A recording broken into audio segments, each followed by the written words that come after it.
দু-একদিন পর গণমাধ্যমে বিষয়টি এলেও এড়িয়ে গেছেন সংশ্লিষ্ট। তবে ময়মনসিংহ সহ সারা দেশে এ নিয়ে আলোচনা থেমে থাকেনি। অবশেষে ঘটনার ৯ দিন পর আনন্দমোহন কলেজ কর্তৃপক্ষ গঠন করে একটি তদন্ত কমিটি। তদন্ত কতদূর এগিয়েছে বলতে পারেননি অধ্যক্ষ। একাডেমিক কাউন্সিলের মিটিং আহ্বান করি এবং গতকাল সেই মিটিং বিস্তারিত বিষয়ে শতবর্ষের বিষয়ে আলোচনা হয় এবং আলোচনা শেষে জরুরিভাবে একটা তদন্ত কমিটি গঠন করি 7 সদস্য বিশিষ্ট একজন অধ্যাপকের নেতৃত্বে, এবং এটা 15 তারিখের ভিতর তাদেরকে এই তদন্তের রিপোর্ট প্রদানের জন্য অনুরোধ করি। পুলিশ প্রথমে বলেছিল কেউ কোনো অভিযোগ করেনি বলে তাদের কিছু করার ছিল না।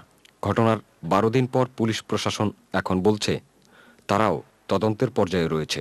শত শত ছাত্রী ও নারীকে নির্যাতনকারীদের কেউই আইনের আওতায় আসেনি।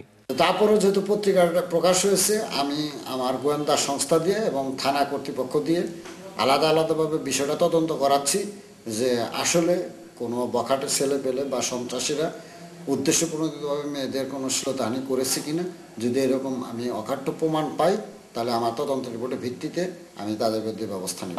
যে ভিডিও দিয়ে তৈরি করা হয়েছে এই রিপোর্ট, সেটি ঘটনার রাতের ভিডিও। ময়মনসিংহের যে কোনো ভিডিও দোকানে, এমনকি উৎসুক মানুষের ঘরে ঘরে এটি পাওয়া যায়। এই ভিডিও দেখেও অনেককেই চিহ্নিত করা সম্ভব, কিন্তু না তদন্ত কমিটি না পুলিশ কেউই কোনো দুষ্কৃতকারী চিহ্নিত করতে পারেনি। তারিকুল ইসলাম মাসুম, চ্যানেল আই।